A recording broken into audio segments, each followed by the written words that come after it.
Hello and welcome to English in Advance. I'm your host, Jessica, and I'm so happy you've chosen to spend some time with me today. In today's episode, we're going to dive into the wonderful world of stories. Why stories, you might ask? Well, stories are not just for entertainment. They are one of the most powerful tools for learning a language. They provide context, create emotional connections, and make new vocabulary stick in your mind in a way that simple word lists never can. We'll journey through several narratives, and after each one, we'll pause to unpack the rich vocabulary and expressions hidden within its lines. We'll explore their meanings, see how they are used in different situations, and most importantly, I'll give you a chance to practice using them yourself. This is more than just listening. It's an active practice session designed to boost your speaking vocabulary and help you express your thoughts more clearly and confidently in English. So find a comfortable spot, relax, and let's begin our first story. Our story begins with a man named Leo. Leo was a creature of habit. Every morning he woke up at exactly 6:30 a.m., not because of an alarm clock, but because his internal clock was that precise. He would then follow a meticulously planned routine, 20 minutes of stretching, a bowl of the same brand of oatmeal he had eaten for the past 10 years, and then the 8:15 a.m. train to his accounting job in the city. His life was a neat, orderly ledger, with every entry balanced and predictable. He found comfort in this predictability, a sense of security in knowing exactly what each day would hold. His colleagues would often joke that you could set your watch by Leo. He wasn't offended. In fact, he took it as a compliment. To him, consistency was a virtue, a sign of a well-managed life. His apartment was a reflection of this mindset. Every book on his shelf was arranged alphabetically by author. His clothes were color-coordinated in his closet, and the pencils on his desk were always sharpened to a perfect point. Any deviation from his schedule felt like a discordant note in a perfectly composed symphony, causing him a subtle, yet profound, sense of unease. He believed that success and happiness were the direct results of careful planning and diligent execution. Spontaneity, in his view, was just a fancy word for chaos. One Tuesday morning, however, the universe decided to tamper with Leo's carefully constructed world. It started with a small, seemingly insignificant detail. The milk for his oatmeal was sour. This was unprecedented. Leo always checked the expiration dates at the grocery store, buying milk with the furthest date possible. He stood there for a full minute, staring at the lumpy liquid in his bowl as if it were a personal betrayal. This tiny disruption threw his entire morning off kilter. He had to skip breakfast, which made him feel slightly lightheaded and irritable. Because he spent time pondering the milk situation, he left his apartment 5 minutes later than usual. As he rushed to the train station, a frantic energy buzzing under his skin, he saw his 8:15 a.m. train pulling away from the platform. He stopped, his briefcase handle clutched tightly in his hand, and watched it disappear. The next train wasn't for another 30 minutes. A wave of frustration washed over him. This was more than an inconvenience. It was a breach of contract with the universe. He had done everything right, and yet here he was, stranded and late. Forced to wait, Leo decided to walk to a small coffee shop he had passed thousands of times but never entered. It was called The Wandering Bean. The name itself seemed to mock his current predicament. Inside, the air was thick with the rich aroma of coffee and cinnamon. It was a cozy, cluttered place, the opposite of his own minimalist apartment. Books were stacked in precarious piles, mismatched chairs were tucked under worn wooden tables, and a large, colorful mural of a world map covered one entire wall. Behind the counter was a woman with vibrant turquoise-colored hair and a warm, welcoming smile. "Rough morning?" she asked, her voice like honey. Leo, usually reserved with strangers, found himself nodding. "You have no idea," he muttered. She chuckled softly. "Well, you've come to the right place." Nothing mends a derailed morning like a perfect cup of coffee. "What can I get for you?" He ordered a black coffee, his usual, but she insisted he try their specialty, a latte with a hint of cardamom. "On the house," she said. "Consider it a cosmic apology." Her name was Clara, and she moved with an easy, unhurried grace that Leo found both baffling and fascinating. As she prepared his drink, she chatted about the weather, a new book she was reading, and the peculiar habits of her cat. Leo, against his better judgment, found himself relaxing. The 30-minute wait that had initially felt like a punishment was turning into something else. Something pleasant. He took a sip of the cardamom latte. It was surprisingly delicious, a warm, exotic flavor that was a world away from his bland oatmeal. He sat at a small table by the window, watching the city wake up. He saw things he'd never noticed before from the window of his moving train. A florist carefully arranging a bouquet of sunflowers, a young couple laughing as they tried to share a single umbrella, a dog in a bright yellow raincoat. It was as if he was seeing his own city for the first time, in high definition. He realized that in his relentless pursuit of efficiency, he had been moving through life with blinders on, focused only on the destination and oblivious to the journey itself. When the next train was due, Leo felt a strange reluctance to leave. Clara waved him off with another smile. "Come back any time the universe misbehaves," she said. On the train, he couldn't stop thinking about the coffee shop and its turquoise-haired barista. The encounter felt like a glitch in his programming. The rest of his day at the office was a blur. The numbers on his spreadsheet seemed to swim before his eyes. The familiar sterile environment of his cubicle, which had once been his sanctuary, now felt constricting. He kept thinking about the vibrant mural, the smell of cardamom, and the simple, genuine human connection he had experienced.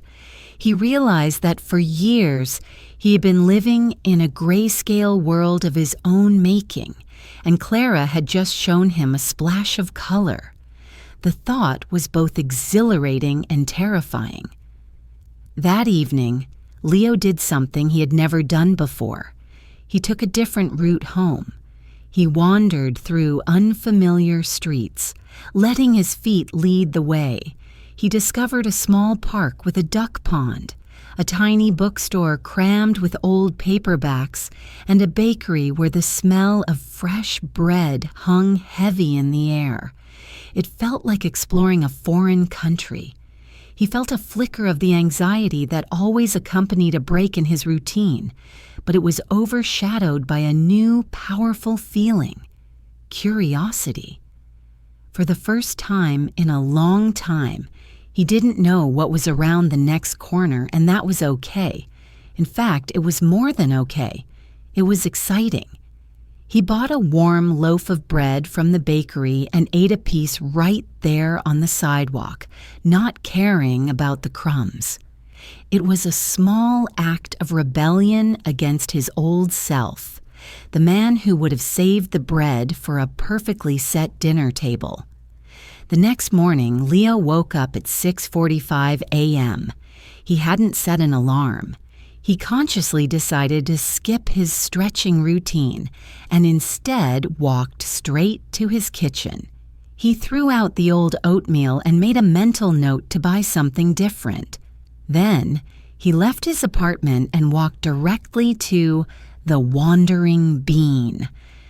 Clara was there, a streak of purple now mixed into her turquoise hair. She smiled when she saw him. "The universe is misbehaving again?" she teased. Leo smiled back, a genuine, unforced smile. "No," he said. "I just decided I like your coffee better than the train." A week later, Leo found himself telling Clara about his job, the endless spreadsheets, the predictability of it all. "It sounds safe," she said, polishing a glass. "Safe isn't the same as happy," Leo replied, surprising himself with his own words. Clara simply nodded, a knowing look in her eyes. "Sometimes," she said softly, "you have to get a little lost to find the right path." From that day on, Leo's meticulously planned routine began to unravel, not in a chaotic, disastrous way, but like a tightly wound thread being gently loosened. He started taking the 9 a.m. train, spending the extra time in the morning either at the coffee shop, reading a book by the duck pond, or simply walking and discovering new parts of his city. His life was no longer a predictable ledger. It was becoming a story, full of unexpected detours, surprising flavors, and colorful characters. He was still an accountant. He still valued order. But he had learned that the most beautiful moments in life are often the ones you can't plan for. They are the happy accidents, the sour milk, the missed trains that lead you to exactly where you need to be. What a beautiful story about breaking free from routine. Now let's dive into some of the wonderful vocabulary we encountered. Understanding these words and phrases will not only help you comprehend the story better, but will also enrich your own speaking. The first word I want to focus on is meticulously. The story says Leo followed a meticulously planned routine. Meticulously is an adverb, and it means showing great attention to detail, very careful and precise.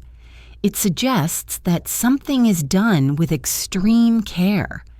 For example, you could say, "The artist meticulously painted every single leaf on the tree," meaning she painted them with great care and detail.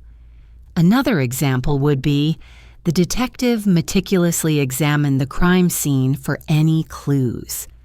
A synonym for meticulously could be fastidiously or painstakingly. Think about something you do very carefully. Perhaps you meticulously clean your car, or you meticulously plan your vacations. It implies a level of perfectionism. For practice, try to describe a task you do meticulously. You could say, "When I bake a cake, I meticulously measure every ingredient to make sure it comes out perfectly." Next, we have the word predictable. Leo's life was described as predictable.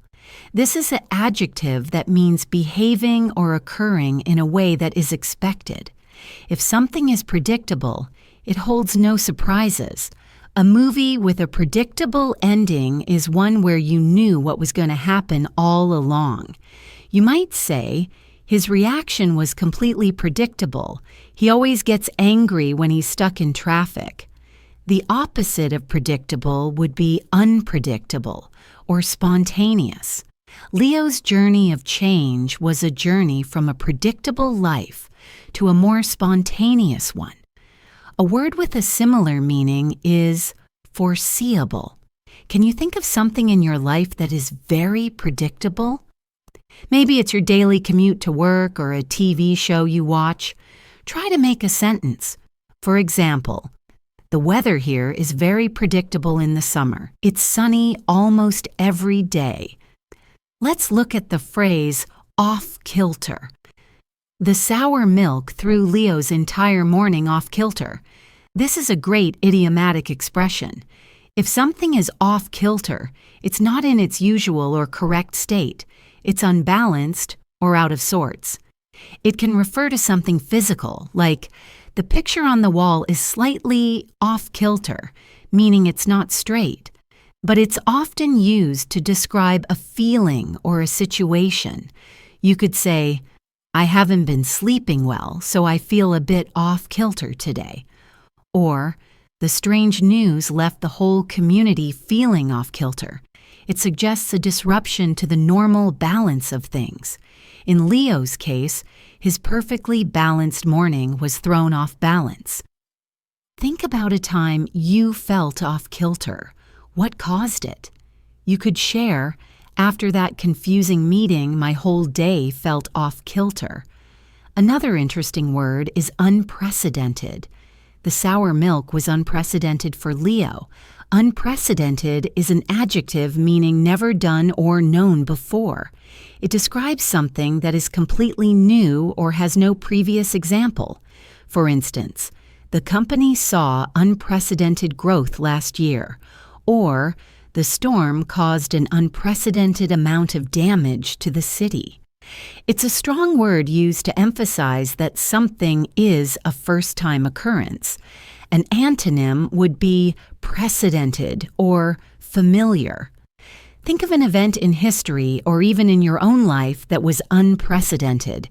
You might say, the development of the internet led to unprecedented changes in how we communicate. The story also used the word baffling.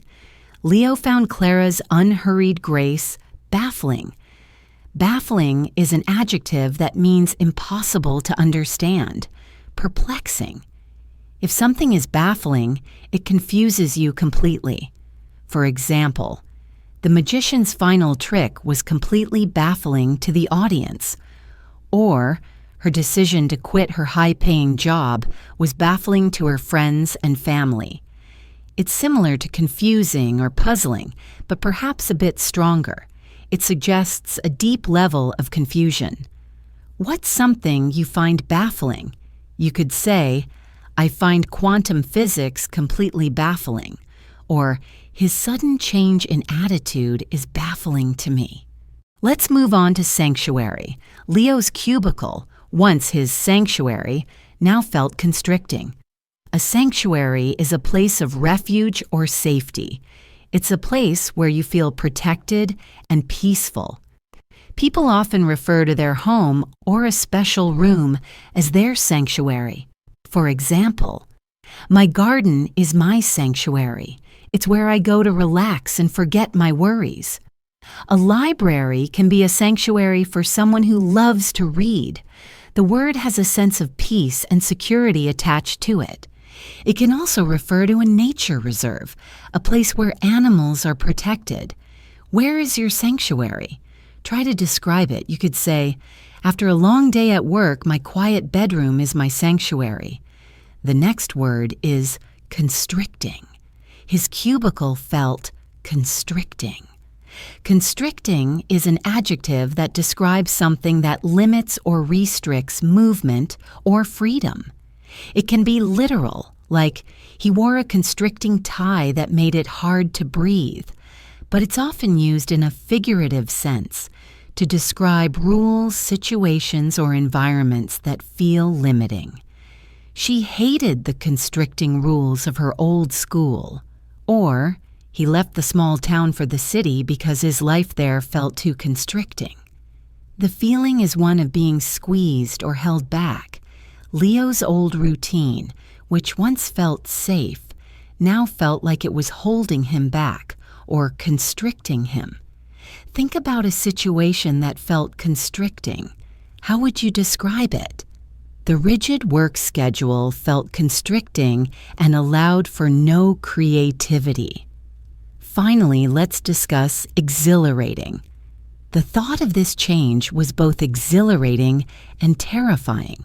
Exhilarating is an adjective that means making one feel very happy, animated or elated, thrilling. It describes a feeling of great excitement and happiness. Riding a roller coaster can be an exhilarating experience. You might say, reaching the top of the mountain and seeing the view was an exhilarating moment. Or, starting my own business was a terrifying but exhilarating challenge. It captures that feeling of a joyful, energetic thrill. The opposite might be boring or dull. What is an activity that you find exhilarating? You could say, I find skiing down a steep slope to be absolutely exhilarating. Now that we've broken down these words, let's try to use them. I want you to think about Leo's story and your own life. First, describe a routine you have. Is it meticulously planned or is it more flexible? Has anything ever happened that was unprecedented and threw your day off kilter? How did that feel? Next, think about a place that is your sanctuary. What makes it feel safe and peaceful? Have you ever been in a situation that felt constricting? How did you deal with it? Finally, describe an experience that was exhilarating. What made it so thrilling and exciting? Take a moment to think and try to form a few sentences using these words. The more you use them, the more they will become a natural part of your speaking vocabulary. Let's continue our journey with another story. This one is about a young woman named Maya and a choice she had to make. It explores themes of passion, pressure, and the courage it takes to forge your own path. Maya was a gifted musician. From the moment she first touched the keys of her grandmother's old piano, it was clear she had an innate talent. Music flowed from her fingertips effortlessly, a language she understood more deeply than words. Her parents, both successful lawyers, were immensely proud of her talent, but they viewed it as a delightful hobby, a charming skill to be listed on a college application. They had a different path envisioned for her, a path paved with prestigious law schools and a lucrative career in a top-tier firm. They had meticulously planned her future, just as Leo had planned his days. Her life, in their minds, was a series of predetermined steps leading to a stable and respectable destination. They genuinely believed this was what was best for her, a way to secure her future and provide her with a comfortable life. As Maya grew older, the pressure began to mount. Her high school years were a constant balancing act. She spent her days immersed in advanced placement classes, debate club, and mock trial competitions, all activities that would bolster her law school applications. But her nights belonged to the music. In the quiet solitude of her room, she would compose melodies that were melancholic, joyful, and complex. Music was her sanctuary, the only place where she felt she could be her authentic self. Her parents' praise for her academic achievements always felt hollow compared to the profound satisfaction she felt after creating a new piece of music.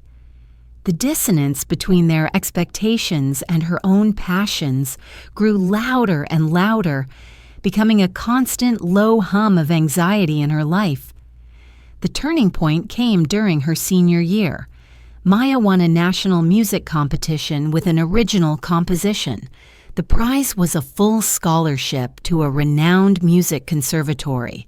It was a dream come true, a validation of all her secret hopes and late-night hours.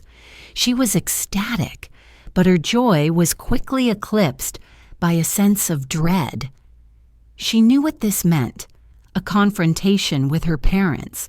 She had to finally choose between the path they had so carefully laid out for her and the one her heart was pulling her toward.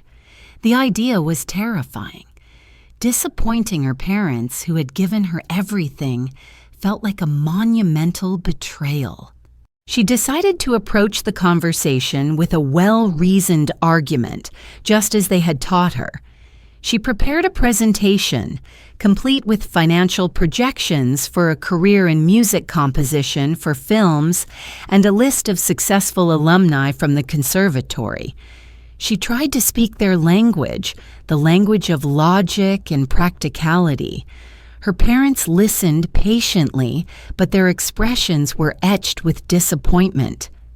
"Maya, this is a wonderful accomplishment," her father said, his voice gentle but firm.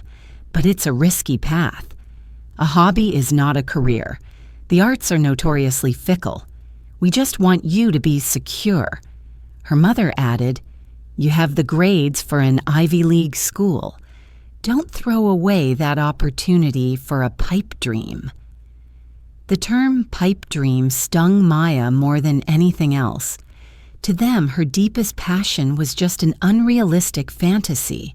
The conversation left Maya feeling deflated and more conflicted than ever.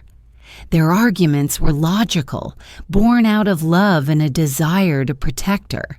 They saw her choice as an impulsive decision, a youthful infatuation with a difficult life. For weeks, Maya was in turmoil. She couldn't eat. She couldn't sleep.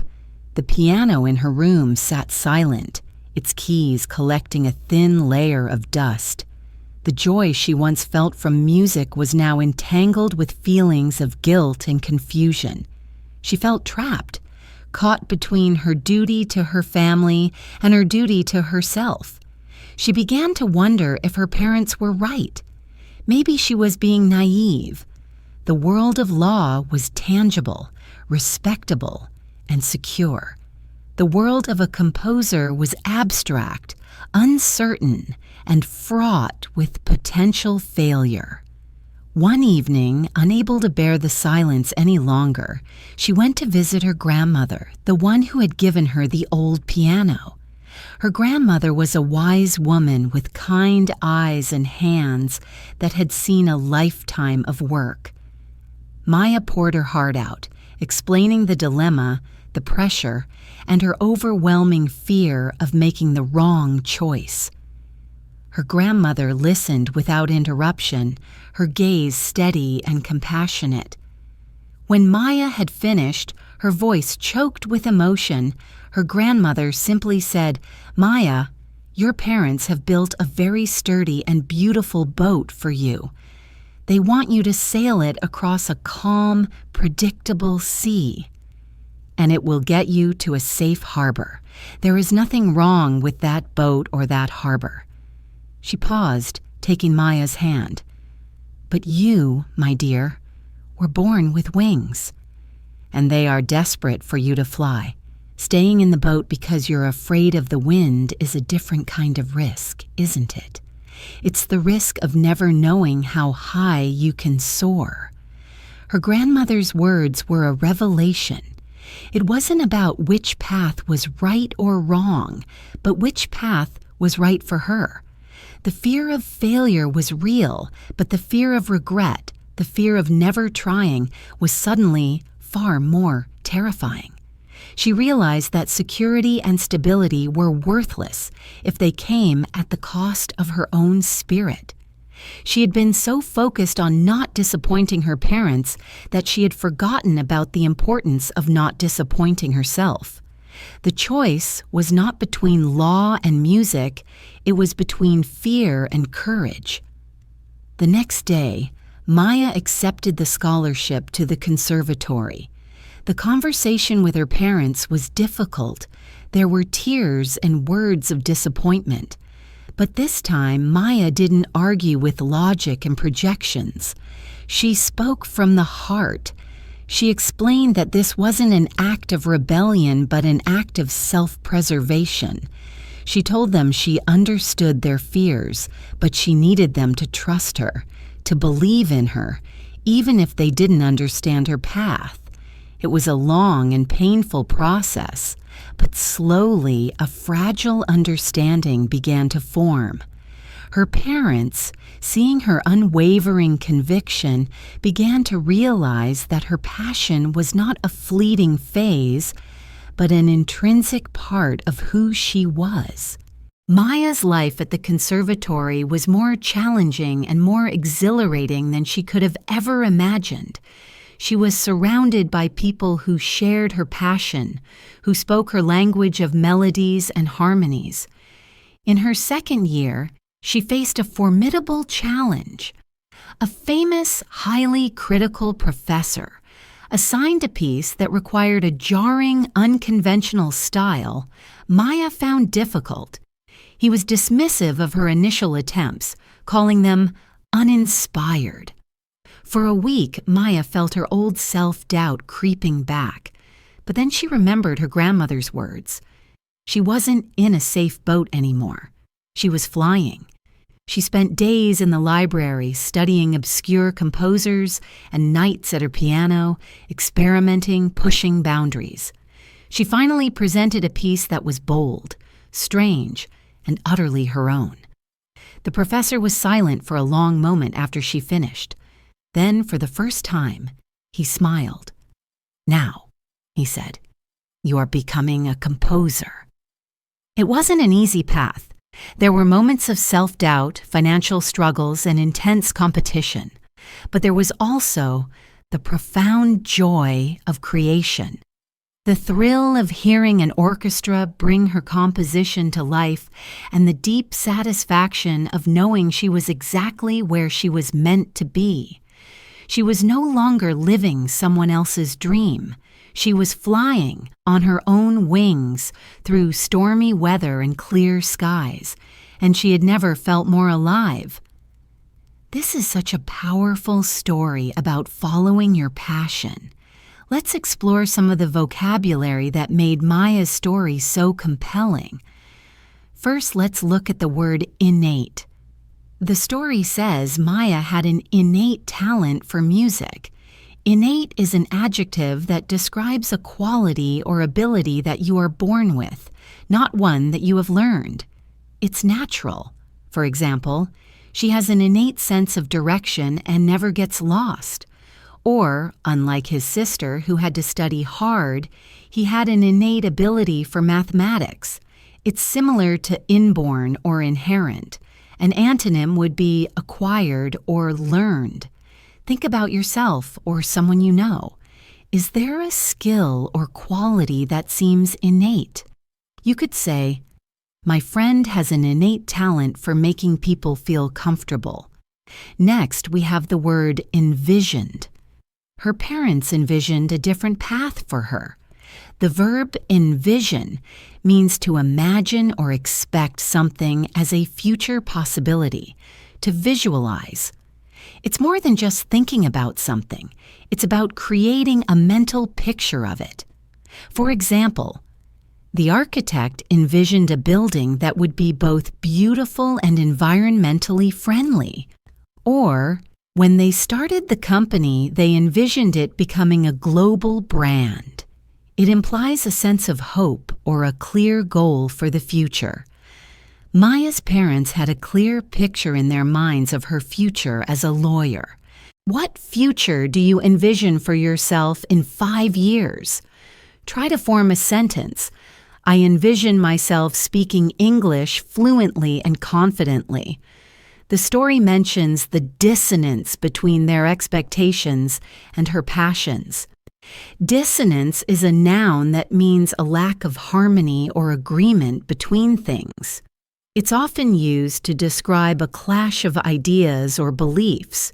For instance, there's a great deal of dissonance between what the company says and what it actually does. It's commonly used in the phrase cognitive dissonance, which is the mental discomfort experienced when holding two or more contradictory beliefs or values. For Maya, the dissonance was the uncomfortable feeling of being pulled in two different directions. It's a state of internal conflict. Can you think of a situation where there was dissonance? There was a clear dissonance between the politician's promises and his voting record. Let's talk about the word validation. The scholarship was a validation of all her secret hopes. Validation is a noun that means the recognition or affirmation that a person or their feelings or opinions are valid or worthwhile. It's the feeling of being proven right or having your efforts acknowledged. For example, winning the award was a wonderful validation for all his hard work. Or, sometimes all a person needs is a little validation to boost their confidence. It's an external confirmation of your internal feelings or beliefs. Maya's win proved to her that her talent was real and significant. Think about a time you received validation.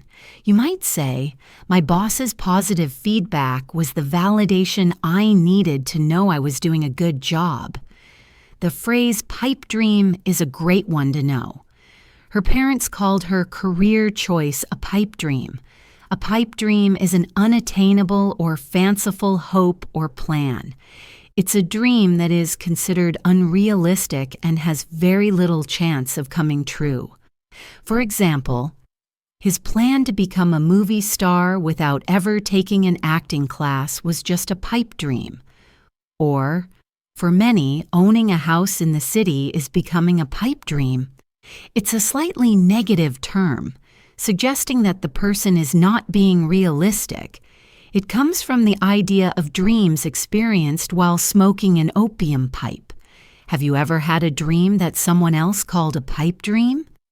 My goal to travel the world seemed like a pipe dream to my friends, but I'm slowly making it happen. The story says, Maya was in turmoil. Turmoil is a noun that describes a state of great disturbance, confusion, or uncertainty. It's a very strong word for a state of chaos, either externally or internally. You could say, the country was in turmoil after the revolution, or more personally, after the breakup, his emotions were in turmoil. It describes a very unsettled and agitated state. Maya was experiencing intense emotional turmoil because of her difficult choice. Think about a time of turmoil. The unexpected changes at work threw the whole department into turmoil. Another excellent word is revelation. Her grandmother's words were a revelation. A revelation is a surprisingly and previously unknown fact that has been disclosed to others. It's often a moment of sudden and profound realization. You might hear someone say, "It was a revelation to me that you could make bread without yeast." Or, reading her diary after she passed away was a series of shocking revelations. For Maya, her grandmother's metaphor was a moment of clarity that changed her perspective completely. It was like a light being switched on in a dark room. Can you think of a time you had a revelation? Learning about the company's financial problems was a real revelation. Finally, the word conviction. Her parents saw her unwavering conviction. Conviction is a noun that means a firmly held belief or opinion. If you speak with conviction, you speak with great certainty and belief in what you are saying. For example, he spoke with great conviction about the need for social justice. Or, she has a deep conviction that all people should be treated equally. It's a belief that is very strong and unlikely to change. Maya's conviction in her choice was so strong that it eventually helped her parents to understand.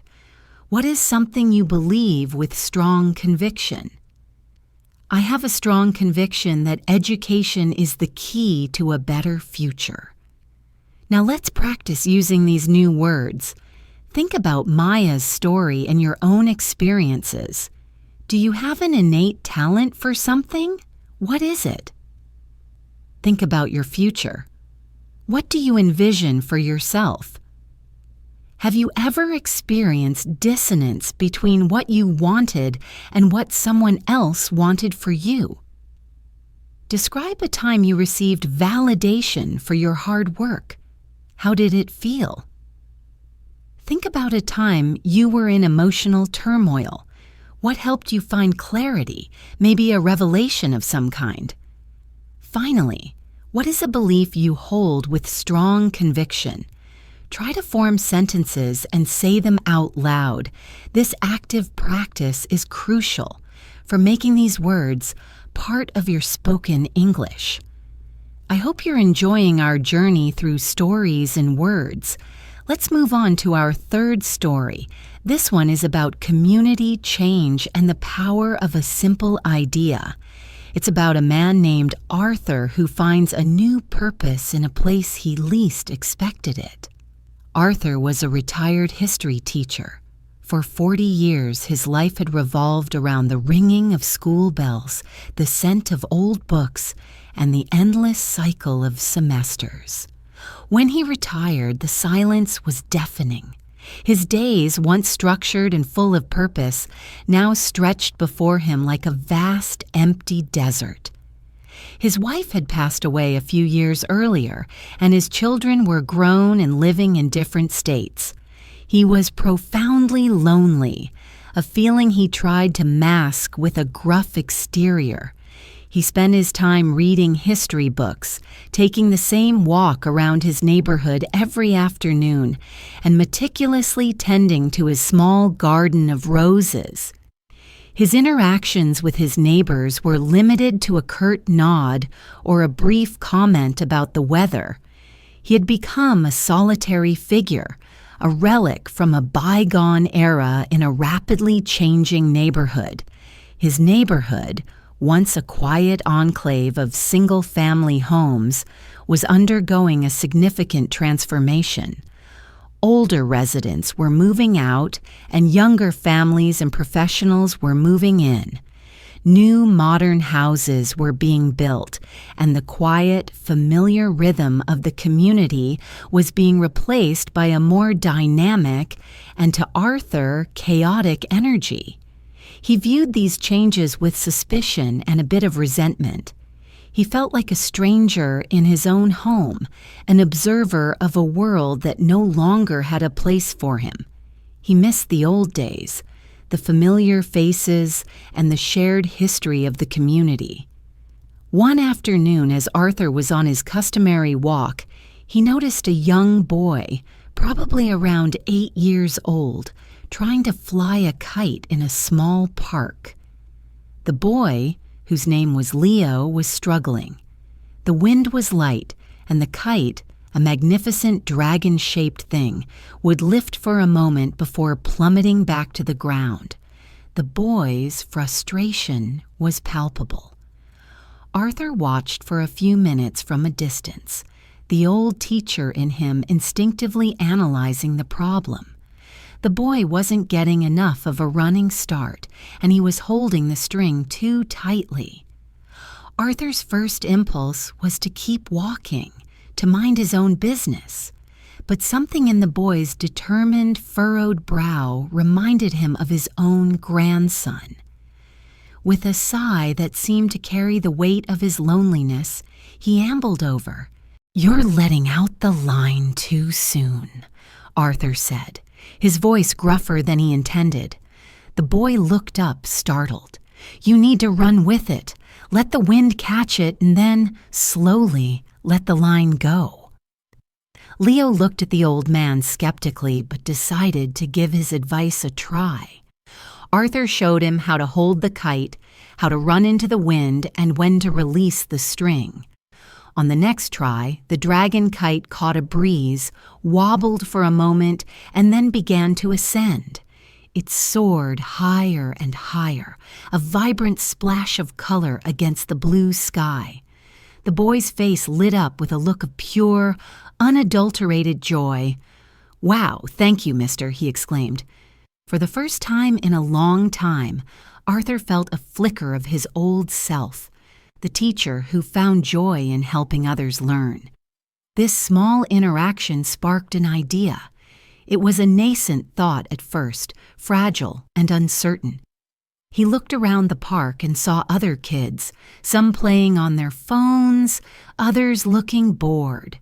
He thought about his own vast knowledge of history, of stories of the past, just sitting dormant in his head. The next day, Arthur returned to the park with a folding chair and a large illustrated book about ancient Egypt. He sat under a large oak tree and simply started reading aloud. At first, no one paid any attention, but his voice was clear and strong, trained by decades in the classroom. He spoke of pharaohs and pyramids, of hidden tombs and the Great Nile River. Slowly, a few children, including Leo, drifted closer, drawn in by the tale. By the time he finished the chapter, he had a small, captivated audience. He made it a daily ritual. Every afternoon at 3 p.m., he would be under the oak tree, ready with a new story from history. He called it Story Time in the Park. He talked about Roman gladiators, Viking explorers, and brave knights. He didn't just read, he performed. He used different voices for the characters. He used hand gestures. He made the stories come alive. The number of children grew steadily. Soon their parents started to stay and listen as well. They were intrigued by this curmudgeonly old man who could hold their children spellbound with tales from the past. Arthur, who had felt invisible for so long, was suddenly the center of a small, growing community. He learned the children's names, and they started calling him Mr. A. One day, a young woman, Leo's mother, Sarah, approached him after story time. "Mr. A," she said, "what you're doing is wonderful. My son talks about your stories all day. You have a real gift." She then told him about problem the neighborhood was facing. The city was planning to sell the small park to a property developer to build a block of luxury condos. The community was upset, but they felt powerless. They had organized a petition, but it didn't seem to be gaining much traction. "This park is the only green space we have around here," Sarah said, a note of desperation in her voice. "It's where our kids play. It feels like they're taking away the heart of our neighborhood." Arthur looked around at the park, at the children running and laughing, at the oak tree that had become his stage. It was no longer just a patch of grass to him. It was a place of connection, of shared stories. He felt a surge of indignation, a feeling he hadn't experienced in years. This was his park now, too. "A petition is not enough," he said, his teacher's voice full of authority. "We need to show them what this park means to us. We need to tell its story." Harnessing his knowledge of history and his newfound community connections, Arthur orchestrated a plan. He helped the residents research the history of the park. They discovered it was one of the oldest public spaces in their part of the city, donated a century ago by a philanthropic family. With Arthur's guidance, they organized a History of the Park festival. It was a vibrant, community-led event. The children, inspired by Mr. A's stories, created drawings and plays about the park's past. One group built a large cardboard castle to represent the kingdom of the park. Sarah, who worked in marketing, designed beautiful flyers and managed a social media campaign. Another neighbor, a baker, donated hundreds of cookies shaped like oak leaves. Older residents were invited to share their own memories of the park from decades ago. Their voices recorded and played over a loudspeaker for everyone to hear. Arthur himself stood on a small makeshift stage and told the story of the park with such passion and conviction that he moved many in the crowd to tears. They weren't just fighting for a piece of land, they were fighting for their collective memory, for their community's soul. The event was a huge success. It was covered by the local news, and the story of the curmudgeonly history teacher who united a neighborhood to save a park captured the public's imagination. The city council was inundated with calls and emails. Faced with such a well-organized and passionate public outcry, the developer eventually withdrew their offer. The park was saved. The celebration that followed was a joyous affair. Arthur, who a few months ago had felt like a relic, was now celebrated as a local hero. He was no longer a solitary man. He was Mr. A, the heart of a community he had helped to rediscover. He still held his story time under the oak tree, but now it felt different. It wasn't just about telling stories of the past anymore. It was about creating new ones together. What a heartwarming story about the power of one person to make a difference. Let's delve into the vocabulary that brought Arthur's journey to life. The first word is profoundly. The story says Arthur was profoundly lonely. Profoundly is an adverb that means to a very great or intense extent. It's a way of intensifying an adjective or verb.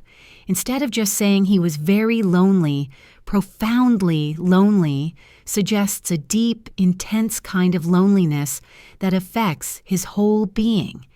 You could say, I was profoundly moved by the film, or the experience profoundly changed my perspective on life. It adds weight and depth to your description. It suggests something felt at a very deep level. Think of a strong feeling or experience. How would you describe it using profoundly? For instance, she was profoundly grateful for all the help she received. Next, let's look at gruff. Arthur tried to mask his loneliness with a gruff exterior. Gruff is an adjective used to describe a voice or a manner that is rough, low in pitch, and stern. A person with a gruff manner might seem unfriendly or bad-tempered on the surface. You could say, he has a gruff voice, but he's actually a very kind person. Or, she gave a gruff reply and turned away. In Arthur's case, his gruffness was a defense mechanism, a wall he built around his loneliness. Synonyms could include surly or brusque. Do you know anyone with a gruff exterior but a kind heart? My old boss seemed gruff at first, but he turned out to be a great mentor. The story mentions the neighborhood was a quiet enclave. Enclave is a noun that refers to a place or group that is different in character from those surrounding it. It's like a small, distinct area or community within a larger one. For example, the city has a small Italian enclave with wonderful restaurants and bakeries, or the monastery was a quiet enclave of peace amidst the noisy city. The word suggests a sense of being separate or sheltered. It can be a cultural enclave, a residential enclave, or even an economic one. Can you think of an enclave in your city or town? There's a vibrant artistic enclave downtown, full of galleries and studios. Another great word is palpable. The boy's frustration was palpable. Palpable is an adjective that describes a feeling or atmosphere so intense that it seems as if it can be touched or felt. It's a very descriptive word. You could say, the tension in the room was palpable as we waited for the verdict. Or, there was a palpable sense of excitement in the air before the concert started. It's used for strong emotions or atmospheres that are almost physical. You can't literally touch the excitement, but it feels so strong that you almost could. Think about a moment with a strong atmosphere. How would you describe it? Her relief was palpable when she heard the good news. Let's discuss the word nascent. The idea Arthur had was a nascent thought at first. Nascent is an adjective that means just coming into existence and beginning to display signs of future potential. It describes something that is new and just starting to develop. For example, The company is still in its nascent stages, but it's showing a lot of promise. Or, we are seeing the nascent development of a new political movement. It's a sophisticated word for new or emerging. It comes from a Latin word meaning to be born. Can you think of something that is in its nascent stage? The nascent tech industry in this region is attracting a lot of investment. The story says the children were captivated by Arthur's stories. Captivated is the past participle of the verb captivate, and it's used as an adjective here. To be captivated by something means to be attracted and held the attention of, to be charmed. If you are captivated, you are completely fascinated. For example, I was captivated by her beautiful singing voice. Or, the audience was held captivated by the speaker's powerful story. It suggests a strong, almost magical hold on someone's attention. Synonyms include enthralled or mesmerized. What is something that has captivated you recently?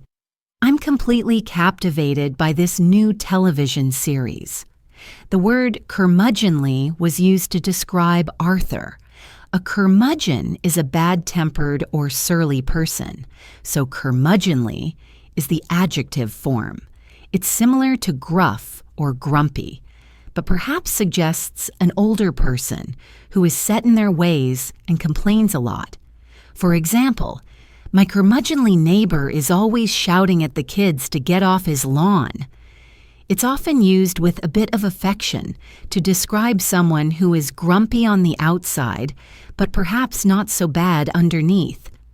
Arthur was seen as the curmudgeonly old man who surprisingly became a community leader. Finally, let's look at the word philanthropic. The park was donated by a philanthropic family. Philanthropic is an adjective that describes a person or organization that seeks to promote the welfare of others, especially by the generous donation of money to good causes. It's related to the noun philanthropy, which is the love of humanity and the act of charitable giving. You could say, Bill Gates is known for his philanthropic work through his foundation, or the new hospital wing was funded by a philanthropic donation. The root of the word comes from Greek, meaning love for mankind. It describes a desire to help people on a large scale. Now it's your turn to practice. Think about a time you felt an emotion profoundly. How would you describe it? Do you know someone who seems gruff or curmudgeonly on the surface? Can you describe a small enclave or a unique community you know? Think of a memory where a feeling, like excitement or tension, was palpable. Can you talk about a nascent project or idea, either your own or one you've heard about? What is a movie, book, or performance that has truly captivated you? Finally, if you had a lot of money, what philanthropic cause would you support? Take some time to think and try to use these words in full sentences. The more you connect them to your own experiences, the better you will remember them. Let's turn to one final story for today's episode. This story is about facing a very common fear and about discovering that our greatest strengths can sometimes be found in our perceived weaknesses. It's the story of a man named Ben. Ben was a software developer and he was brilliant. He could write code that was like poetry, elegant, efficient, and beautiful. In the quiet world of his computer screen, he was a master, an artist. But in the world of people, Ben was an introvert. He wasn't shy in a painful way. He was simply quiet, thoughtful, and most comfortable away from the spotlight. Large meetings made him anxious, and the idea of public speaking was his greatest fear. He physically recoiled from the idea. His heart would pound, his palms would sweat, and the eloquent thoughts in his head would turn into a jumbled mess. He had a groundbreaking idea for a new app, a project he had been working on in his spare time for months. It was an innovative tool designed to help people manage their digital information in a completely new way. He knew it was good, potentially revolutionary for their company. His boss, impressed with the prototype, agreed. "Ben, this is incredible," she said one afternoon. "You need to present this at the annual all-hands meeting. The CEO will be there. This is your chance to get it funded and lead the project." Ben's blood ran cold. The meeting was in 1 month. It was the opportunity of a lifetime, but it felt like a death sentence. The next few weeks were torture. Ben was haunted by what he called the jitters, that constant nervous, shaky feeling of anxiety. He bought books on public speaking. He watched videos of famous charismatic speakers.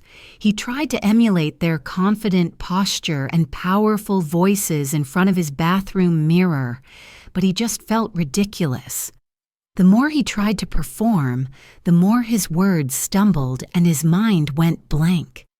He wrote a meticulous script, but when he tried to recite it, it sounded robotic and insincere. He seriously considered telling his boss he was sick or that the project wasn't ready. The fear of failure was so overwhelming it was paralyzing. One day during his lunch break, he was sitting in the company cafeteria, miserably pushing food around his plate, when a colleague named Rosa sat down opposite him. Rosa was in her late 50s, worked in the marketing department, and was one of those people who could talk to anyone about anything. She was a natural storyteller. "You look like you're about to face a firing squad," she said with a kind smile.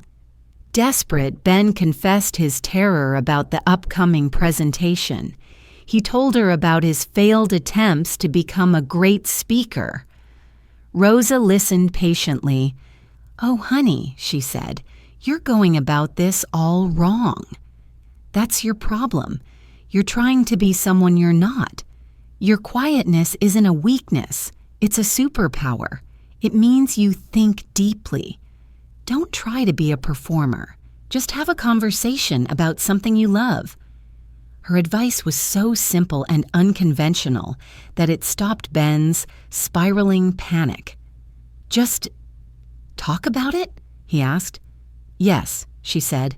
"Forget the script. Forget the power poses. Just tell them why you created it. Tell them your story." The day of the presentation arrived. Ben stood backstage, his heart hammering against his ribs. The jitters were in full force. He could hear the low murmur of hundreds of people in the auditorium. He wanted to run. But then he remembered Rosa's words and took a deep breath. He wasn't here to perform. He was here to share something he was passionate about. He walked onto the stage, squinting against the bright lights. He started stiffly clinging to his notes, his voice barely a whisper. He could feel the audience's disinterest. People were already looking at their phones. Then he spotted Rosa in the third row. She gave him a small, encouraging nod. He put his notes down on the lectern. He took another breath. "Let me tell you why I built this," he said, his voice a little stronger. He started talking not about the code or the features, but about the problem. The feeling of being overwhelmed by digital clutter, a feeling everyone in the room could relate to. He spoke about his passion for creating order out of chaos. He wasn't performing, he was sharing. His gestures became more natural. His voice found its rhythm. He was authentic. He was just Ben, a guy who had a great idea he truly believed in. He was having a conversation. When he finished, there was a moment of complete silence. Ben's heart sank. He thought he had failed. And then the room erupted in applause. It wasn't polite clapping. It was a genuine, enthusiastic ovation. After the presentation, people crowded around him. The CEO shook his hand firmly. "Son," he said, "I haven't been this excited about a new project in years. Not just the idea, but the passion you have for it. Let's make it happen." His project received overwhelming support. Ben was still an introvert. He would probably never love the spotlight, but he was no longer terrified. He had learned that authenticity was far more powerful than perfection. He had found his voice not by changing who he was, but by embracing it. What an inspiring story for any of us who might be a little nervous about speaking in public. Let's break down some of the key vocabulary. First, the word introvert. Ben was described as an introvert. An introvert is a person who tends to be more focused on their internal thoughts and feelings, rather than on external sources of stimulation. They often feel energized by spending time alone and can find large social gatherings draining. This is in contrast to an extrovert who is energized by being around other people. For example, as an introvert, she prefers a quiet evening with a book to a loud party.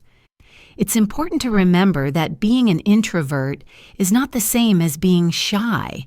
It's about where you get your energy from. Next, groundbreaking. Ben had a groundbreaking idea. Groundbreaking is an adjective that means innovative, pioneering, or using new methods. If something is groundbreaking, it breaks new ground, meaning it goes beyond what has been done before. You could say, the scientist made a groundbreaking discovery in the field of medicine. Or, her first film was a groundbreaking piece of cinema. It's a very positive word used to describe significant new ideas or achievements. Let's look at the word jitters. Ben was haunted by the jitters. Jitters is an informal noun that means a feeling of nervousness that you experience before an important or difficult event. We often talk about getting the jitters before an exam, a first date, or a public performance. For example, "I always get the jitters before I have to speak in front of a large crowd." Or, "She had a bad case of the jitters before her driving test." It perfectly describes that shaky, anxious feeling. The advice Rosa gave was unconventional. Unconventional is an adjective meaning not based on or conforming to what is generally done or believed. It describes something that is different from the usual or traditional way. For instance, he has an unconventional approach to teaching that the students love. Or, she is known for her unconventional fashion sense. The opposite would be conventional or traditional. Rosa's advice was unconventional because it went against all the standard public speaking tips. A key word in this story is authentic. Ben learned to be authentic. Authentic means of undisputed origin, genuine. When we describe a person as authentic, we mean they are real and true to themselves, not a copy or a fake. They act in a way that is consistent with their beliefs and values. In a world of social media, it can be hard to be your authentic self. Or, the audience loved the singer because she was so authentic and relatable. Being authentic was the key to Ben's success. This leads to our next word, authenticity. Ben learned that authenticity was powerful. Authenticity is the noun form. It is the quality of being authentic or genuine. The restaurant is famous for the authenticity of its Italian cuisine. In a personal context, it means the quality of being true to your own personality and character. Leadership today requires authenticity and transparency. Ben discovered his own authenticity on that stage. The story says the room erupted in applause. The verb erupt means to break out or burst forth suddenly and dramatically. We often use it to talk about volcanoes. The volcano could erupt at any time. But it can also be used for sounds and emotions. The crowd erupted in cheers when the team scored, or laughter erupted from the back of the room. It paints a picture of a sudden, powerful, and explosive reaction. Finally, overwhelming. His project received overwhelming support. Overwhelming is an adjective that means very great in amount or very strong. It can be used to describe a physical force, like an overwhelming majority of voters, or an emotional one, like a feeling of overwhelming sadness. It means something is so large or powerful that it's difficult to resist or deal with. In Ben's case, the support was overwhelmingly positive. She felt an overwhelming desire to help. Now let's practice with these final words. Are you more of an introvert or an extrovert? How does that affect your life? Think of an idea or an invention that you consider groundbreaking. What is it? When was the last time you had the jitters? What was the situation? Can you describe something you do in an unconventional way? Why is it important for people to be authentic? Think about a time you saw a crowd erupt with emotion, like laughter or cheers. What happened? Describe a time you felt an overwhelming emotion, like joy or relief. Take a moment to think and speak your answers. Connecting these words to your own life is the best way to make them your own. I hope these stories and the words we've explored are helping you feel more confident. Remember, every new word is a new tool you can use to express yourself. Each story we've heard today about Leo, Maya, Arthur, and Ben is a story of change, of stepping out of a comfort zone and into a fuller version of life. Learning a language is a very similar journey. It can be uncomfortable at times, but every step forward opens up a new part of the world. Before we finish for today, I have one small request. If you are enjoying this podcast and finding it helpful, please take a moment to subscribe to our channel, English in Advance. And don't forget to click that little bell icon to turn on notifications. That way, you won't miss out on our next episode, where we'll explore more stories and learn more vocabulary together. Your support helps us create more content just like this, for learners like you. Thank you so much for listening. I'm Jessica, and I look forward to spending more time with you soon. Happy learning.